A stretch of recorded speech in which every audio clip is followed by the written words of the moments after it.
Welcome to Tales from the Fandom, a podcast that brings a special guest out of the multiverse and straight to you. And now your host, David Ginsburg. Welcome to Tales from the Fandom. This is David here. It's just me doing a review of Star Wars Celebration that was held here in Orlando over the Easter weekend. Thank you for taking the time to listen to this episode. Usually I have a guest, but this time I just didn't do any recordings at the convention. It was a little bit more overwhelming than I imagined, and trying to bust out the microphone that's really not the best in the situation that I was in with the convention hall. I don't think the audio would have gone well. I did try a few times, but with the amount of people that were there, the microphone that I have that I just hook up to my iPhone is not the best for doing recordings. And there were definite times that I wanted to, either with cosplayers or with just people that were there at the convention to talk to, and I didn't. So it's just going to be me talking about my experience and the experiences that I heard about while I was there at the convention. So I was only able to go on Sunday, or not Sunday. So I was only able to go there on Saturday. I was actually granted a media pass from the Star Wars Celebration people. I believe the convention runner was Reed Pop, which I don't think is going to be handling Star Wars Celebration in the near future, but we'll get to that in a moment. However, my media pass did cover 4 days, all 4 of the days of the convention. Unfortunately, Thursday I was unable to attend due to family obligations, as well as Friday because it was Good Friday, and my kids go to a private Christian school currently, and so they were off all day, and they got to hang out with me at the house. And then, so I was only able to go Saturday because Sunday was Easter and another family obligation. So I went on Saturday, and I was a bit worried, to be quite honest, because coming out of Thursday and hearing almost the horror stories from people on the Star Wars Celebration Facebook page and on Twitter about the lines and security and missing panels and the wristbanding procedures for the big panels like the 40th anniversary panel or the Last Jedi panel that happened on Friday, it was a bit worrisome about how long people were standing in lines just to do small things part of the convention. Again, I preface this with my first convention since starting the podcast has been MegaCon 2016 here in Orlando as a big convention, and I didn't do any panels, so I didn't really care. But this being Star Wars, there's lots of stuff to really get into and check out, and I did want to do some of the panels on Saturday. So I was a bit concerned, and I do have to say on Saturday it was better than from what I heard. But again, I wasn't there. I would have loved to have seen the Star Wars Rebels panel, but by the time I got into the convention hall through security, through the lines, the Rebels panel was already solid. The wristbands had already been gone. Not to mention that I've only seen about the first season of Rebels, so I'm not too much caught up on it, but it still would have been a cool experience. So Saturday was good. I got there a little bit early before the exhibit hall had opened. They opened at 10, and if you check out my Instagram page or the Tales from the Fandom Facebook page, you'll see that I took pictures of the initial queue. And the convention hall is really big where they had it, and they definitely crammed a lot of people into that waiting area. They opened officially at 10, and I think our group was let in at about 10:15 or 10:20. It wasn't too bad, but I really felt bad for everyone that had gotten there so early, and they have yoga mats that they're carrying around because they're waiting for the different panels, and sitting on the floor is not fun. So it was definitely an interesting experience as far as the exhibit hall goes. Again, my only frame of reference is the one convention that I went to last year, MegaCon, which has a vendor area and then a huge artist alley, and then the cosplayers and the guests for autograph signings and whatnot. This time at Star Wars Celebration, they only had vendors, which, again, vendors are cool, and I'm down for vendors, but I'm also not their target as far as people. I'm not going to be spending money like that. I'm not going to be paying $2,000 for a 1970s action figure. I'm not looking for certain Star Wars comics or getting Star Wars shirts that are kind of mass produced at this point. I'm in it for more of the artwork or the fan art, the stuff that people make at home, like earrings or jewelry or little boxes, like all sorts of like little knick-knacky things that just everyday people make. And that is probably my biggest complaint about Star Wars Celebration, was they didn't have any homegrown type of vendors. I was looking for some like lightsaber earrings for a few friends of mine. I was looking for some stuff for my kids to be able to like play with, things that aren't going to break the bank and aren't necessarily like Star Wars toys specific, or just something in general that would have been cool. And there was nothing. Everyone that was selling jewelry was selling like the mass-produced jewelry pieces. There was no lightsaber earrings. There was nothing that I really wanted to spend money on to bring home for my kids, because I mean, I'm not going to buy them a Funko Pop. I'm not going to get them action figures when I can just go to Toys R Us and get them the same thing. They don't really need that. I'm looking for things that isn't mass-produced, is made for everybody, but is almost individualized, or you can only find it through that person. And that's what I really think was missing as far as the vendors side goes, was really the lack of the little homey stuff that would have made, I think it would have made a really big impact and connection with the people that were there. Again, comic shops have their place, and I'm totally awesome with them being there. But when you see the same Funko Pops at the same vendors all the way down the line, or the same different shirts, or the 1970s or 80s or 90s action figures and lightsabers, and it just gets repetitive after a while. So once I made my way around there, I was pretty much done with that vendor area. I will say that some of the coolest stuff were like the Star Wars cars that people have that are painted like Star Wars vehicles. Those were really cool. They had some awesome Lego Star Wars sets that people had built, and those were cool to look at. The Mandalorian area, where the Mandalorian mercs kind of assembled, was really a sweet place. Of course, all the photo opportunities with like TIE fighters or the Emperor's chair were really, really neat. I enjoyed watching people get on there, especially the kids, because the kids are the ones that are cracking me up the most. In fact, I was sitting next to a cosplayer who was dressed as Kylo Ren, and he was like spot on. Not only like facial features alone, like Kylo Ren adjacent, basically.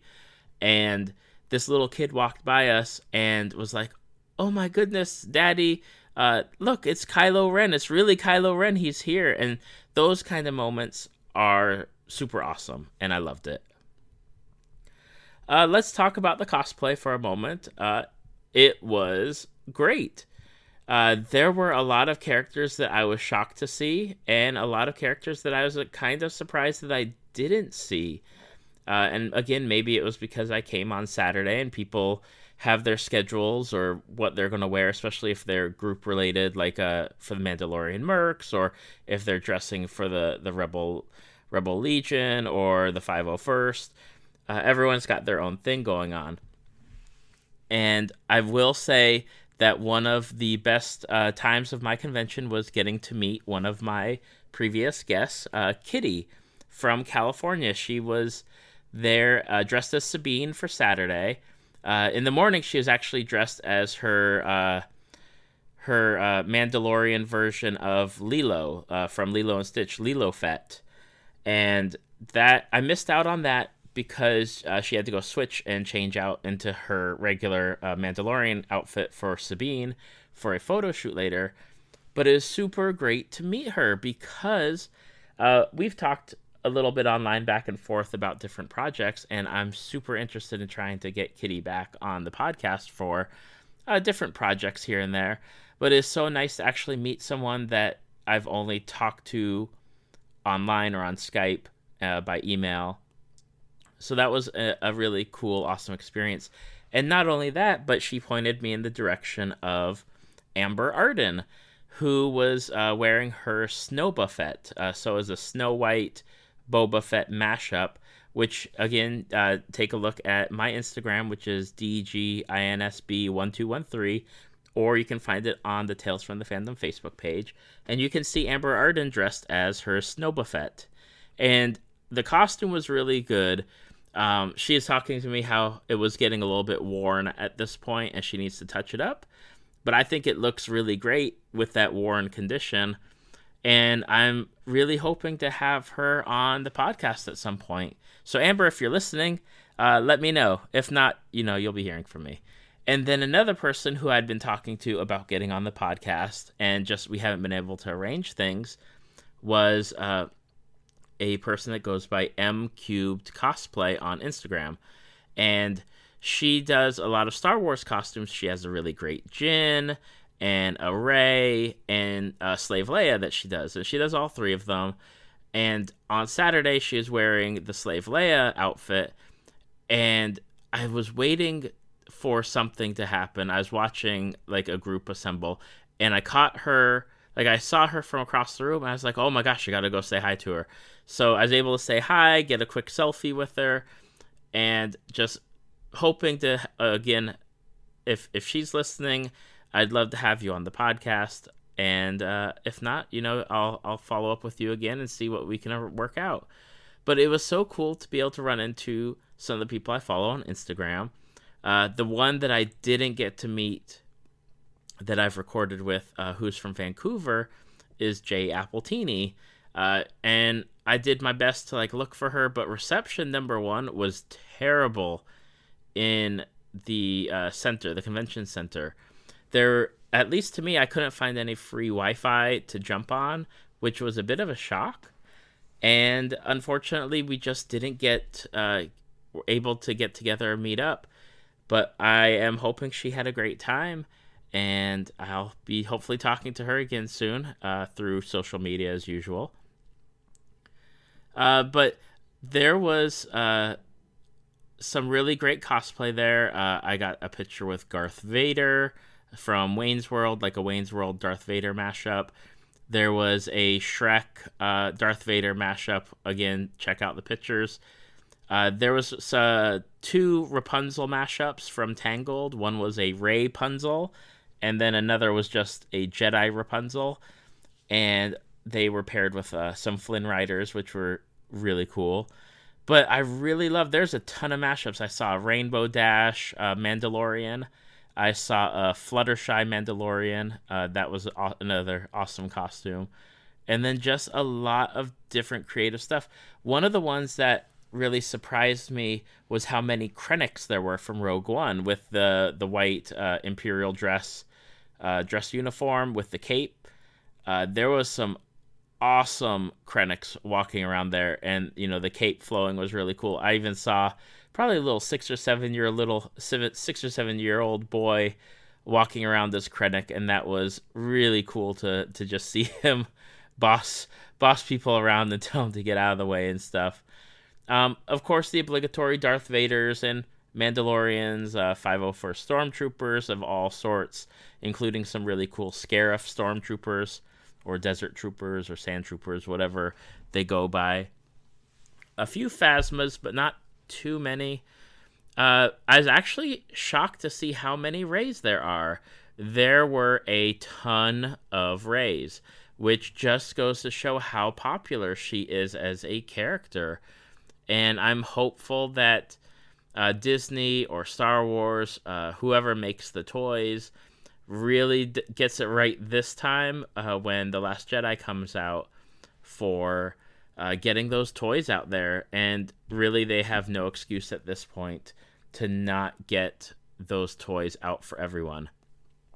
More female representation. And then on the flip side, the people that I didn't see a lot of were the slave Leias. And I'm not sure if it's because we now have the strong female characters in Jyn and Captain Phasma and Rey for people to cosplay as, or if it's just something that on Saturday there weren't a lot of. I did see like the one group shot that M Cubed had posted with all the slave Leias in front of the Jabba the Hutt statue, but there wasn't as many as I expected, and that was just something that caught my attention, and I made a note of it to talk about. But definitely some really cool cosplays. Everyone that I talked to was really friendly. I got to meet a podcaster who does Tarkin's Top Shelf, which is a literary podcast. And then I got to meet Megan, who does Blog Full of Words. You can find her on Twitter, Blog Full of Words, or you can find the podcast Tarkin's Top Shelf. And I also got to meet the people who do the Dice for Brains podcast, which is a Star Wars actual play podcast. And so I got to meet all of those cool people, and we talked about different things, podcasting on blogs, and what the convention did or didn't do as far as the reaction that people had been posting during that time. Thursday, the big thing was the 40th anniversary panel, which if you didn't see it, again, they were streaming a lot of the panels as they happened. The 40th anniversary one is the one that covered basically the 40 years of Star Wars. And I'll be having a Star Wars podcast come out on the actual 40th anniversary of A New Hope when that happens in May.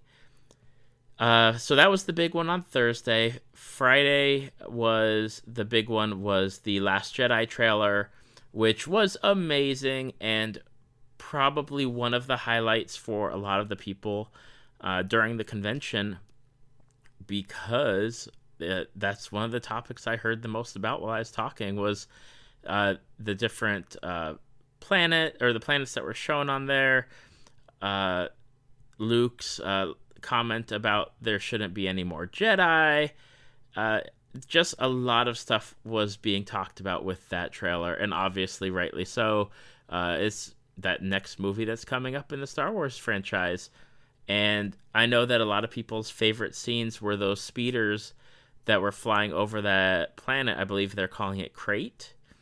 And it kicks up the red dust, or the red stuff is coming from the speeders. So that's just a visually appealing scene, and I'm so much looking forward to seeing it on the big screen. For Saturday, when I was there, the big news was Star Wars Rebels. And they had the Star Wars Rebels panel, which was, like I had mentioned previously, completely booked out.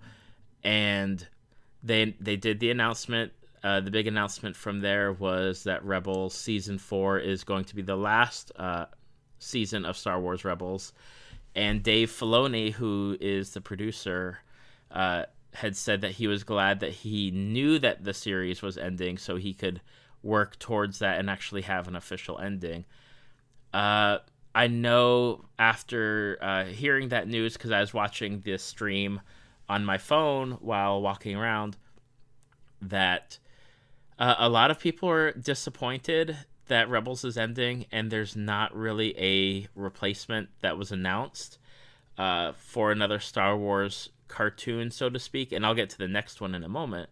But they're disappointed that there's no new season or series of Star Wars that they can really dive into that's not movie related at this point. That was the big news that was going around. The other big news is the new Star Wars series. It's going to be a cartoon, but it's called Forces of Destiny, and it's going to be following the female characters of the Star Wars franchise. And as I'm reading this, it's going to follow Rey, Jyn Erso, Sabine, Ahsoka, Maz Kanata, who's narrating the series, along with a few of the other characters. But everyone's reprising their roles. It's going to be it's going to be a series of animated shorts in July on Disney's YouTube channel, and then a 2-part TV special that's going to happen in the fall of 2017 that follows along how their choices, big and small, ultimately shape the destinies of these beloved characters. I'm really excited for it, mostly because you can never go wrong with having too many awesome, badass female characters. And especially with Ahsoka, I'm interested to see where she goes, both in this mini cartoon series or with the Rebels Season 4, because I'm super glad that they actually made her canon, since Clone Wars isn't officially canon, but when they bring in stuff to Rebels or they use it in some of the books and whatnot, then it becomes canon, like Thrawn. Yay, Thrawn! So on Saturday, the one panel that I went to was the Del Rey book panel. It had Timothy Zahn, it had Chuck Wendig, it had Delilah Dawson, and Christy Golden as the authors that were there. I've not read Chuck Wendig's books that came out. He wrote the Aftermath trilogy, but I'm planning to do so because he is hilarious. I've read a bunch of Christy Golden's books. I've read a ton of the Star Wars books that are now the expanded universe, or the Legends universe as they call it. And of course, Timothy Zahn. If you're not familiar with the Thrawn trilogy that really started it all, definitely go back and read it. Although Thrawn is now, I don't know how they deal with Thrawn back then with Thrawn now in Rebels or the new Thrawn book that's coming out. That wasn't really talked about. They did talk about a lot of different things. The newest author to the Star Wars series is Delilah Dawson, who writes badass female characters, and she gets to write the Phasma novel. And she was super psyched to talk about it. She loves Captain Phasma. And she said, the best thing about Captain Phasma is that when she kills somebody, that person is watching themselves be killed because they can see their reflection in her stormtrooper helmet, which was kind of interesting. But it's definitely going to be a really cool book. Chuck Wendig, I think, is going to be doing a few more books, possibly. Zahn has his the Thrawn trilogy coming out. Christy Golden's book is probably one of the most interesting ones, and it covers Inferno Squadron. And that's like the Black Ops division of the Empire, which, if you've seen the Star Wars Battlefront 2 trailer, that is who you are playing. You are playing characters from Inferno Squad or Inferno Squadron, and it looks that, number one, the game looks great, but getting to hear her talk about having to write characters who are definitely they're on the side of bad guys like the Empire, but she talked about how you have to work a little bit harder to make those connections from the character to the audience or the reader, and get them to invest in these characters who might not be doing the best of things in the book. So I'm excited to read that one. It's definitely on my list. A lot of hilarity came out of that panel. Delilah Dawson said that her playlist, when she writes, she likes to listen to music, and when writing for Captain Phasma, the 3 soundtracks that she had on for listening to get into the mood was the Force Awakens soundtrack, the Rogue One soundtrack, and Mad Max Fury Road were the 3 musical selections she had while writing Phasma, because when you're writing badass female characters, what better than like the Furiosa character from Mad Max to kind of like dig into, and that music is something that I can imagine has influenced many a badass female character. I do want to talk about a few other things. Again, the panels. This is the first time I'm doing panels or going to panels, and it was kind of a shock that I needed to line up. I think I lined up for the Del Rey panel about 90 minutes ahead of time, uh, and I wasn't even the first in line to do it, and it was kind of crazy. Uh, and hopefully they do a better job next time. I know that on Thursday night they issued a public apology with regards to how they handled lines and getting into some of the panels, especially the 40th anniversary panel. And that was probably the biggest complaint that I heard throughout the convention was line management. The Star Wars Celebration store, people are talking between 2 and 4 hours to even get in to the store to take a look at what they wanted to buy, if anything, and then checking out was between an hour to 2 hours. Panels, the wristbanding procedure is really hard to kind of get a grasp on what panels you needed to get wristbands for, what panels you didn't need to get wristbands for. The people that were there to help weren't exactly the best people or the most I guess I'd have to say the most knowledgeable people, because they just were more in like a point you in a random direction rather than having all of the information.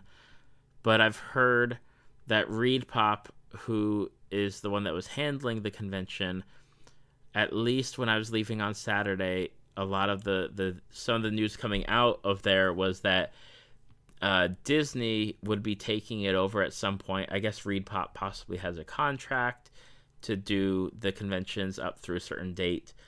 So we'll see how that goes. I've heard it was run better in previous conventions, but a lot of negativity was on the internet, and you can still find it about how the queues for lines and the queues to get in and everything else was really troublesome, and there's a lot of people that weren't happy about it.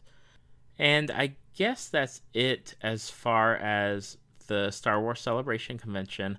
One of the interesting pieces of news or non-news that I heard was before the convention, I could have sworn they announced that in 2019 Star Wars Celebration was going to Anaheim for the next celebration.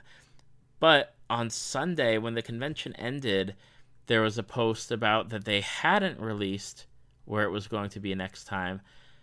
And because, again, the connection between Disney and Star Wars, I'm wondering if they're going to keep it in Orlando. I mean, between Orlando and Anaheim are the two places I could see it bouncing back and forth to, because there's a Disney World and then there's Disneyland that kind of feeds into the Star Wars the Star Wars fans that are coming, especially with the new Star Wars lands being built. And that was another thing that came up a lot, was the new Star Wars lands that are currently in the process of being built. And apparently there's going to be some system, and they're not sure how it's working yet, either through the magic bands or through something that's yet to be determined, about what your choices are influences how you are reacted to in certain events or certain areas. If you side with the Empire on something in a ride, or if you side with the Rebels or the Resistance on another ride, I guess it gives kind of like faction points, almost akin to something like World of Warcraft or Star Wars Galaxies or some of those other MMOs, where your reactions or who you help or who you go after really determines how your character is related to. And I'm waiting to see what that's like. I do know that they announced that there's going to be a Millennium Falcon ride. I'm not sure what else. I didn't get to catch that panel. It was a little bit too late for me to stay and watch it. But definitely the Star Wars fandom is a strong and passionate fandom.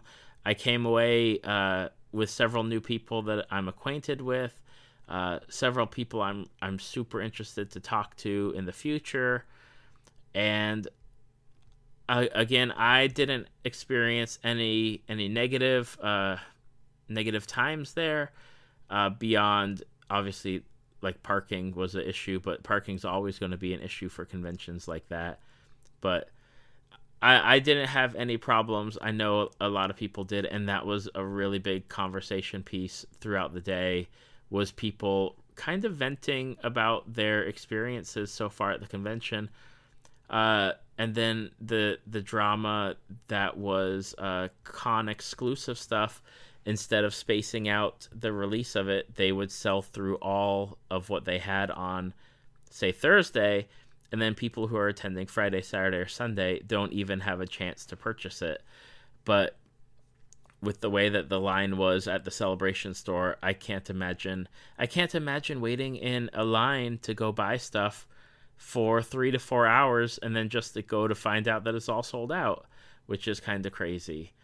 And then again, it was also weird for the lottery systems that some of these companies did, like Funko Pop and Lego both did lotteries for when you could go in and shop. Otherwise, you'd have to line up and wait an hour or 2 hours to even get to like their little storefront to see if you wanted to buy stuff, what was available, what was sold out. But that was something to be seen when I was walking around. I also liked the selections that they had for the artists. They chose about, I think, between 20 to 30 artists who did con specific prints, and then they were displaying a few of their other Star Wars related works. And they had some really great artists. If you want to check one out who's got a Kickstarter going on in the next couple days, it's ending soon, is Danny Haas. He's art by artofdannyhaas.com, I believe, or artbydannyhaas.com. And his artwork is super awesome. He had an Ahsoka print, which he got signed by Dave Filoni and Ashley Eckstein, who does Ahsoka's voice. And I know he delivered prints to those people as well. And his art is amazing. You might recognize his art if you haven't seen it before. He did the Stardust Arrow combination for SummerSlam for WWE a year or two ago. That was put on shirts. So he does some really cool side-by-side things, and that's what his Kickstarter is a side-by-side book of all his different side-by-sides that he does. One of the cool ones from Star Wars is like a side-by-side. Half of it is a classic Stormtrooper and then like a First Order Stormtrooper. So it's got the different design elements in that.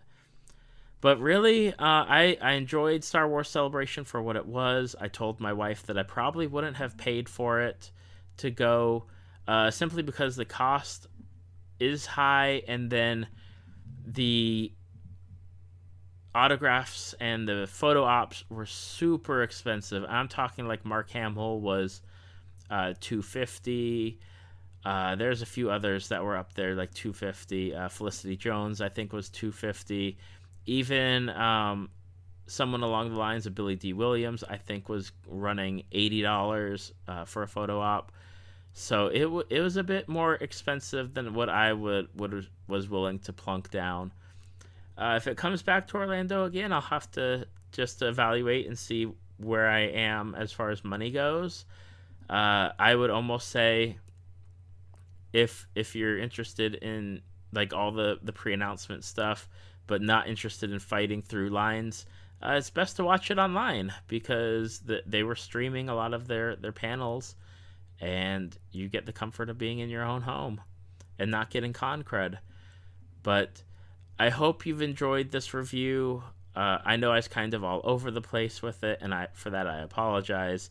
It's weird being by myself and just talking into the microphone without someone to bounce things off of. But the Star Wars fandom is awesome, and definitely not one that's going away anytime soon, especially with new movies coming out basically every year. So enjoy Star Wars, enjoy the Last Jedi trailer. Check out the new cartoon series that's coming out on the Disney YouTube channel, Forces of Destiny. definitely check out the books. The Captain Phasma book and the Inferno Squad book looks incredible. So if you like reading, definitely get those books. And that's all I got. So stay tuned for Monday's episode with Clara of Mount Moon Cosplay. And definitely go back and check out some of the older episodes on Tales from the Fandom. If you have any questions, comments, reviews, concerns, feel free to email me or find me on the Facebook page, Tales from the Fandom. Have a great day, everybody. Thank you for listening to Tales from the Fandom. Subscribe to us on iTunes or your podcast app of choice. Follow us on Facebook at www.facebook.com/Tales from the Fandom to see photos, links, leave feedback, and check out upcoming guests. If you'd like to be a guest, email David at talesfromthefandom@gmail.com.